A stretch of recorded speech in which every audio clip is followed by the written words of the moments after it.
अस्सलाम वालेकुम यार्स, कैसे हैं सब? ठीक हैं, उम्मीद करती हूँ कि सब ठीक होंगे, खैर वाफ़ियत के साथ होंगे। जी, तो आज मैं अपनी जो व्लॉगिंग का आगाज़ है वो सुबह मॉर्निंग के नाश्ता कर लिया था मैंने। और आपको पता है ये जो आप आज जार्स देख रहे हैं ये आज मैंने सारे वॉश करने थे और इनको मैंने इनके अंदर सारे मसाले जार डालने थे जो मैं कल ग्रोसरी कर कर आई हूँ। और आपको ना आज मैं न्यू टिप्स और न्यू आइडियाज़ दूँगी। मे बी सब को पता भी हों, लेकिन कुछ होंगी मेरे जैसी जिनको नहीं पता होंगे, तो मैं उनके लिए भी लाई हूँ कि चलें उनको भी कोई आइडियाज़ वगैरह हो जाए। जी, तो मैंने एक न्यूज़पेपर ले लिया। अगर आपके पास कॉपी के पेज हैं जो भी हैं आप ले लें और उनको ना इसी तरह के थोड़े स्मॉल साइज़ेज़ में उनकी कटिंग कर लें। तो उसके बाद जो है आपने है इनको मतलब कटिंग करने के बाद जो है आपने अगर इनको मसाला जात को धूप में सुखाना है या धूप में रखना है तो इस तरह करके ना आप इनके अंदर जितने भी ये बॉटल्स के अंदर ड्राई इंग्रेडिएंट्स पड़े हुए हैं, जो मसाला जात पड़े हुए हैं, आपने इनको न्यूज़पेपर या किसी भी पेपर के ऊपर ना फैला देना है। इससे ये होगा कि एक तो ईज़िली जो है दोबारा से जार के अंदर ट्रांसफ़र भी हो जाएंगे और दूसरा ये है कि हमारे इतने ज़्यादा बर्तन गंदे नहीं होंगे और हमें इतनी टेंशन का सामना नहीं करना पड़ेगा, क्योंकि हमने जब इनको यूज़ कर लेना है तो फिर हमने इनको फेंक देना है। तो इसलिए ये बहुत ही मज़े की टिप है कि आप लोग इस तरह करके ना मतलब छोटे पीसेस करके इनको आपने बॉटल्स में से निकाल देना है और दोबारा से इजीली बॉटल के अंदर ये ट्रांसफ़र हो जाते हैं। तो मैंने कहा कि क्यों ना, एक तो आपको पता है कि ईद भी आ रही है और दूसरा मसाला जार जो थे मेरे बॉटल्स के अंदर से ख़त्म हो चुके थे। तो मैंने कहा मैं आपके साथ एक ये नई टिप भी शेयर कर दूँ। और आपको तो पता है कि जब ईद होती है और उसमें जब मसाला जात बॉक्सेस के अंदर नहीं मिलते तो बड़ी टेंशन परेशानी हो जाती है। तो मैंने कहा क्यों ना, मेरे वैसे भी बॉटल्स के अंदर से ये ख़त्म थे, तो मैंने कहा चलें इस बहाने जो है वो बॉटल्स भी वॉश हो जाएंगी और जितने मसाला जात जो मैं ग्रोसरी करके आई थी तो वो इसके अंदर जो हैं वो इजीली से डल भी जाएंगे। जी, तो अब देखें मैंने इनको धूप के ऊपर थोड़ी देर के लिए रख दिया था। मैंने कहा चलें इनको अच्छी तरह से हवा लग जाए, क्योंकि आपको पता है कि बॉक्सेस जो हैं वो कबर्ड अलमारियों के अंदर बंद होते हैं। पहले तो जार के अंदर बंद होते हैं, फिर जो कैबिनेट्स होती हैं उनके अंदर बंद होते हैं। तो इनको मैंने थोड़ी देर के लिए धूप पे रख दिया। अब मैंने बॉटल्स को अलहदा कर लिया था और बॉटल्स की जो कैप्स थी उनको एक बकेट के अंदर डालकर, बाल्टी के अंदर डालकर उसके अंदर थोड़ा-सा सर्फ़ ऐड कर कर उनको थोड़ी देर के लिए भिगो दिया था। आपको तो पता है कि बॉटल्स जो हैं वो ईज़िली साफ़ हो जाती हैं, लेकिन उनके जो ऊपर कैप्स होती हैं वो बड़ी गंदी हुई होती हैं और उनको ईज़िली साफ़ नहीं किया जा सकता। तो इसलिए उन्हें ना 10 टू 20 मिनट्स के लिए पानी के अंदर डिप कर दें तो फिर बड़ी ईज़िली तरीके से साफ़ हो जाती हैं। तो मैं जी बस अब जल्दी-जल्दी से ये जो जार्स हैं इनको साफ़ कर रही थी। और कुछ जार्स के अंदर मीन्स के जैसे अभी इस कुछ जार हैं उनके अंदर हैंड नहीं जा सकता, तो इसका सबसे अच्छा तरीका ये है कि आप लोग ना उसके अंदर या तो नाइफ़ या कोई ऐसी स्पून ले लें कि उसकी मदद से ही देखें जैसे मैं कर रही हूँ, स्पून से कर लें तो अच्छी तरह से साफ़ हो जाएगा। जी, तो बस जल्दी-जल्दी से अब मैंने इन सारी बॉटल्स को जो है अच्छे तरीके से वॉश कर दिया था और इनको मैंने ड्राई होने के लिए रख दिया था। तो अब बारी आती है बॉटल्स के कैप्स की या ढक्कन्स की। तो उनको पहले मैंने स्पंज की मदद से इनको अच्छी तरह से साफ़ कर लिया था, क्योंकि ये पानी के अंदर डिप थी, 15 टू 20 मिनट्स के लिए डिप थी, तो इनके ऊपर जितनी चिकनाई वगैरह थी वो ईज़िली साफ़ हो गई थी। तो फिर भी मैंने, क्योंकि इनके साइड पे जो किनारियाँ थी वो तो स्पंज से साफ़ नहीं हो सकती थी, तो इसलिए मैंने इनको पहले अच्छी तरह से इससे पहले स्पंज से वॉश कर लिया था। और उसके बाद जो है मैंने ब्रश एक ले लिया था और ब्रश की मदद से मैंने इनको अच्छे तरीके से वॉश कर लिया था। मतलब अच्छे तरीके से इनको, जो इनके ढक्कन्स हैं ना, इनके साइड पे जो किनारियाँ हैं वो तो स्पंज से साफ़ नहीं हो सकती थी, तो इनके लिए एक ब्रश ले लें, ब्रश की मदद से ना ये इजीली साफ़ हो जाती हैं। तो मैंने भी बस एक पाक ब्रश रखा हुआ है, किचन के लिए रखा हुआ है, जो कपड़े धोने वाला होता है, मेरे पास अभी वही था, क्योंकि जो मैंने एक टीथ ब्रश था वो साफ़ आप ले लें वो था, लेकिन वो शिफ्टिंग के दौरान कहीं आगे पीछे हो गया। तो ये मैंने एक पाक जो ब्रश है ये मैंने रखा हुआ है अपने किचन में ही, किचन की मतलब काउंटर्स वगैरह से मैं साफ़ कर लेती हूँ, जो रोटियों के रुमाल होते हैं उनको मैं साफ़ कर लेती हूँ।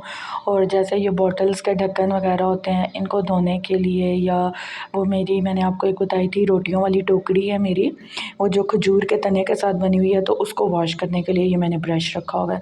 तो उस ब्रश की मदद से बड़े ईजीली तरीके से ना ये जो इसकी साइड की किनारियाँ होती हैं तो वो वॉश हो जाती हैं। आपको तो पता है कि पहले ज़माने में लोग ईद प्रिपरेशन पे तो बड़ी मतलब मेहनत किया करते थे, मतलब सारे घर के बर्तन वगैरह उतार कर। तो आजकल हमारे यहाँ वो सीन नहीं है।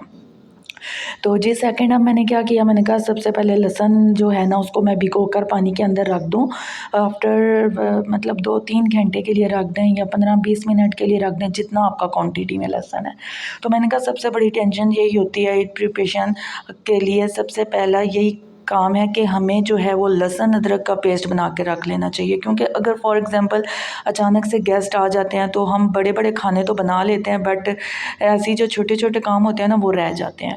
तो मैंने लहसुन को भिगो के रख दिया था। उसके बाद मेरी ना ये 2 जार थे, एक पत्ती का था और एक चीनी का था, ये भी गंदा हो गया था। और एक बड़ा जार था जिसके अंदर मेरी 5 केजी चीनी ईज़िली आ जाती है। तो मेरी नज़र इन पर भी पड़ी, तो मैंने कहा इनको भी क्यों ना भिगो कर रख दिया। जब सारे जार्स भिगो दिए हैं तो ये भी 2 क्यों रह गए हैं। जी, तो अब मेरा सारा काम कंप्लीट हो चुका था, जार्स वगैरह धुल चुके थे, उनको मैंने ड्राई होने के लिए धूप में रख दिया था। तो अब मेरी बारी आती है लहसुन अदरक को छीलने की।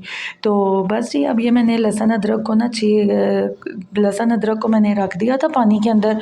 तो पानी के अंदर अगर आप रख कर छीलें ना तो बड़ा ईज़िली छीला जाता है। तो मेरे पास जितना लहसुन था मैंने उतना ही रख दिया था। तो मैंने कहा अब जब बाकी आया तो देखा जाएगा। तो बस अब मैं ना इनको डंडियों से लादा कर रही हूँ, फिर आसानी हो जाती है ना। और यहाँ पर मैं आपको एक और अच्छी बात बताती चलूँ कि जब हम ऐसे काम करें, मतलब फॉर एग्ज़ाम्पल जैसे किचन के काम हो गए या जैसे आटा गूँध रहे हों, रोटी बना रहे हों, खाना पका रहे हों, तो अल्लाह ताला का जो ज़िक्र है वो साथ साथ किया करें, इस्तग़फ़ार की तस्बीह पढ़ा करें। साथ साथ ये है कि अब जैसे मैं अब लहसुन छील रही थी तो साथ साथ मैं इस्तग़फ़ार पढ़ रही थी। तो मैंने कहा क्यों ना ये भी मैं एक सदका जारिया समझ के आपके साथ शेयर कर दूँ। तो बड़ी अच्छी मतलब बड़ा अच्छा तरीका भी है और इससे हमारे कितने गुनाह कम हो जाते हैं। और दूसरा ये कि हमें चलते फिरते अल्लाह ताला का ज़िक्र करना चाहिए, इससे रिज़्क में भी बरकत होती है, कई परेशानियाँ, कई टेंशनें और डिप्रेशन वगैरह भी दूर होता है। जी, तो फाइनली मेरा लहसुन जो था वो मैंने छील लिया था और उसके बाद मेरे पास थोड़ी सी अदरक पड़ी हुई थी, तो मैंने उसको भी छोटे छोटे क्यूब्स में कटिंग कर ली थी। तो अब मेरी बारी आ जाती है पुदीना और हरी मिर्चों का और धनिए की चटनी बनाने का। जी, तो मैंने अब ये जो धनिया था इसको भी मैंने कटिंग कर लिया था और साइड पे रख दिया था, और पुदीना भी मैंने साफ़ करके साइड पे रख दिया था। अब मैंने क्या किया, हरी मिर्चों की डंडियाँ उतार दी थी और पुदीना ना बड़ी ईज़िली तरीके से आप एक डंडी को आप खींचना तो सारा आसानी के साथ जो वो पुदीने के पत्ते हैं ना वो निकल आते हैं, ईज़िली टूट जाते हैं। तो मैंने कहा चलें क्यों ना ये भी जो है ये भी एक प्रिपरेशन में शामिल है कि आप जो है वो चटनी वगैरह जो है वो बनाकर फ्रीज़र में रख दें तो इजी होता है। कोई भी मेहमान गेस्ट आ जाए तो फ़ौरन से एक क्यूब निकाला, उसको दही के अंदर ऐड किया, नमक डाला, मिर्च डाली और हमारा रायता, ये चटनी जो है वो तैयार हो जाती है। तो मैंने कहा ये भी जो छोटे छोटे काम होते हैं ना ये हमेशा रह जाते हैं, और ऐसे काम करते ही ना मुझे बड़ी टेंशन होती है। तो मैं बड़े बड़े काम कर लेती हूँ लेकिन छोटे छोटे काम करते हुए ना मुझे बड़ी टेंशन होती है। तो अब मैंने ना जल्दी से धनिया को भी ब्रिक ब्रिक चॉप कर लिया था, हरी मिर्चों की भी मैंने डंडियाँ उतार ली थी, उसको भी मैंने मतलब हरी मिर्चों की डंडियाँ उतार कर मैंने सेपरेट कर दिया, उनकी भी मैंने कटिंग कर दी। और उसके बाद मैंने इसको अच्छे तरीके से पानी में वॉश करके इसको मैंने स्ट्रेन होने के लिए रख दिया था।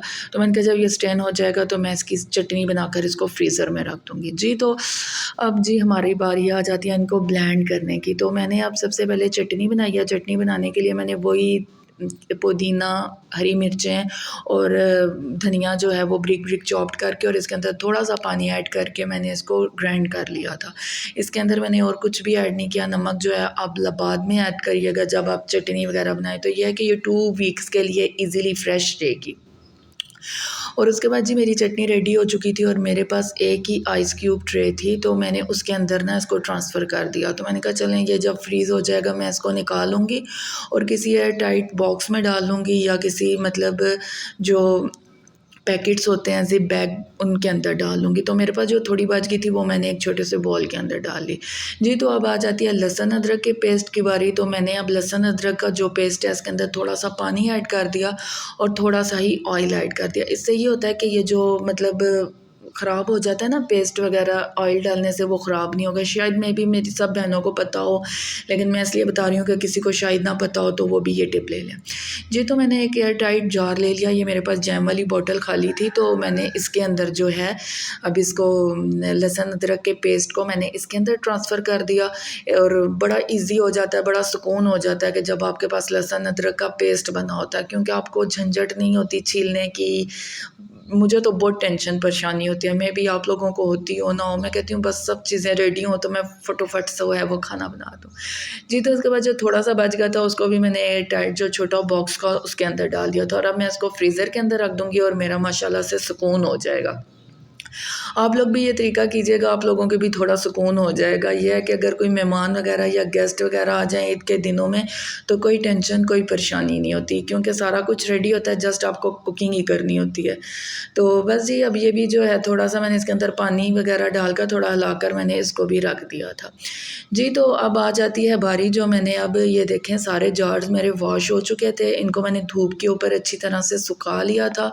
तो मैंने कहा अब ये जितने मसाला जात जो मेरे पास पड़े हुए हैं वो मैं इनके अंदर ट्रांसफ़र कर दूँ, और बाकी के जो मसाला जाता है उनको मैं ग्राइंड कर लूँगी। ये मेरे पास थोड़े थोड़े पड़े हुए थे, और जो मतलब क्वांटिटी में कम थे उनको मैंने न्यू पैकेट्स निकाल लिए थे और उनको मैंने बॉटल्स के अंदर ट्रांसफ़र कर दिया था। ये आप देखें कि आप सबसे बड़ी आसानी क्या है कि आपके एक तो गिरेंगे नहीं, अगर आपने एक पेपर के अंदर डाले होंगे और ईज़िली मतलब जार के अंदर ट्रांसफ़र हो जाएंगे। तो अब मैं वन बाय वन करके सारे जो हैं ड्राई इंग्रेडिएंट्स जो हैं वो बॉटल्स के अंदर डाल रही हूँ। एक तो बॉटल्स इतनी प्यारी और इतनी मतलब नीट हो जाती है ना कि जब इंसान इनको देखता है तो मतलब खुश हो जाता है कि कितनी साफ़ सुथरा है। मतलब हम तो घर को सबको नीट वगैरह डेली बेसिक पे करते हैं, लेकिन ये जो छोटी छोटी चीज़ें होती हैं, या जैसे ये बॉक्सेस हो गए, इनको हम तो डेली वॉश नहीं करते, या डेली तो नहीं मतलब हम इनको साफ़ रख सकते। इसके लिए महीने में 1-2 महीने बाद छोड़कर आप इनको साफ़ कर लें तो बड़ा अच्छा मतलब इम्प्रेशन भी पड़ता है, देखने वाले की नज़र में भी यही होता है कि वाकई यार डीप क्लीनिंग इसको कहते हैं। तो बस जी, अब मैं सारे वन बाय वन करके इसके अंदर डाल रही हूँ जार्स के अंदर। और जो मेरे मसाला जात नहीं थे वो थोड़े कम थे, वो मैंने कहा अब चले मैं बाद में इसके अंदर ऐड भी कर लूँगी। कुछ मेरी चीज़ें ग्राइंड करने वाली भी थी, वो भी मैंने ग्राइंड करनी थी, और कुछ चीज़ें जो मेरी थी वो उनको ड्राई रोस्ट करके और उनको भी ग्राइंड करना था, तो मैंने कहा चलें वो भी मैं लास्ट में ग्राइंड कर लूँगी, पहले मेरा ये जो है ये वाला काम जो है वो कंप्लीट हो जाए। अब मेरे पास ब्लैक पेपर जो थे वो बिल्कुल ख़त्म हो चुके थे, मैंने पैकेट खोला और इसके अंदर मैंने ट्रांसफ़र कर दिया, और फिर मैंने कहा जो ग्राइंड करने वाले होंगे वो उनको मैं अलहदा कर लूँगी। अब मेरे पास ये वाइट पेपर था, ये भी मैंने अलहदा कर दिया जी। तो इस तरह वन बाय वन करते करते मेरे ना सारे जो बॉक्सेस थे वो फिल हो गए, और इतने प्यारे और नीट एंड क्लीन हो गए, और मुझे ना सुकून आ गया। थक तो मैं बहुत गई थी, बट ये है कि सुकून सा आ जाता है आपको।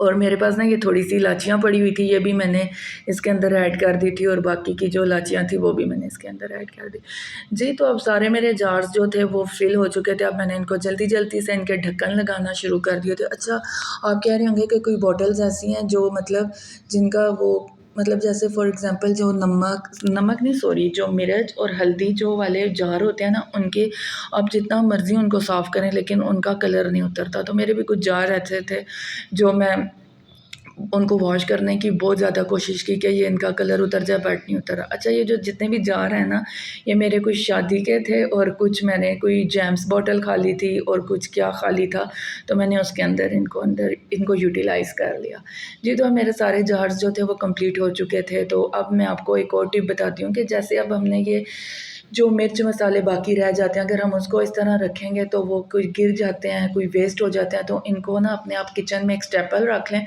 और उनको अच्छी तरह से फ़ोल्ड करके मतलब जैसे ये मैं फ़ोल्ड कर रही हूँ, इनको अच्छी तरह से फ़ोल्ड करके आपने इनको स्टेपल कर देना है। इस तरह से आपका ये एक तो महफूज रहेंगे, और दूसरा ये है कि ये गिरेंगे नहीं और मतलब मैस क्रिएट नहीं करेंगे। तो इसी तरह मेरा ये जो हल्दी वाला पाउडर था, इसका भी मतलब थोड़ा मैंने हल्दी डाल दी थी और थोड़ी बच गई थी, तो मैंने कहा अब इसको भी स्टेपल करके मैं ये जी। तो अगर आप इस तरीके से रखेंगे तो आपकी चीज़ें जो हैं वो महफूज भी रहेंगी, और मतलब एक दूसरे के अंदर गिरेंगी भी नहीं जी। तो अब आ जाती है चीनी की बारी। तो ये जो मेरा जार है इसमें 5 केजी की चीनी जो है वो इजीली आ जाती है, लेकिन मैंने इसको ना हाफ़ करके रख दिया था, क्योंकि ये एयर टाइट है, इसके अंदर चूंटियाँ भी नहीं जाती। आपको पता है कि मैंने थोड़ी इसलिए इसके अंदर रख दी क्योंकि ये जो डेली बेसिक पे यूज़ होने वाली है। अब ये मेरे जार्स थे, एक टीका था और एक था चीनी का जार। अब इसके अंदर मैंने ये लगी हुई हैं रबड़ की, तो ये बड़ा अच्छा है, इसके अंदर ना मतलब वो नहीं, चुंटियाँ नहीं जा सकती। तो मैंने इस जार को भी फिल कर लिया, ये रेगुलर मेरा यूज़ होता है। और इसके अंदर भी मैंने एक स्पून रख दी और है पत्ती वाला जो था वो मुझे मिल नहीं रही थी, तो मैंने पत्ती छोटे से शॉपर के अंदर ही ऐड कर दी थी। तो ये मैंने अब पत्ती वाले जार को भी इसके अंदर ट्रांसफ़र कर दिया था। तो देखें माशाल्लाह से कितनी नीट एंड क्लीन लग रही हैं। तो अब ये जो चीनी वाला पैकेट था इसको भी मैंने अच्छे तरीके से ये देखें फ़ोल्ड करूँगी। फ़ोल्ड करने के बाद जो है इसको मैंने स्टेपल कर देना है। स्टेपल करने के बाद इसको मैं फ्रिज में रखूँगी, क्योंकि चीनी जो है वो मैं फ्रिज के नीचे वाला जो वेजिटेबल बॉक्स होता है उसके अंदर रखती हूँ, क्योंकि चूंटियाँ वगैरह आजकल आपको पता है कितनी नहीं ज़्यादा हैं जी। तो बस अब हो गया था शाम का टाइम और थक कितना गई थी कि मैंने कहा बस अब चाय का मूड हो रहा है। तो बस ये था मेरा आज का व्लॉग। अगर आपको अच्छा लगा हो तो प्लीज़ मेरे चैनल को लाइक, सब्सक्राइब एंड शेयर करना। मिलते हैं नेक्स्ट व्लॉग के साथ, तब तक के लिए इजाज़त दीजिए। अल्लाह हाफिज़।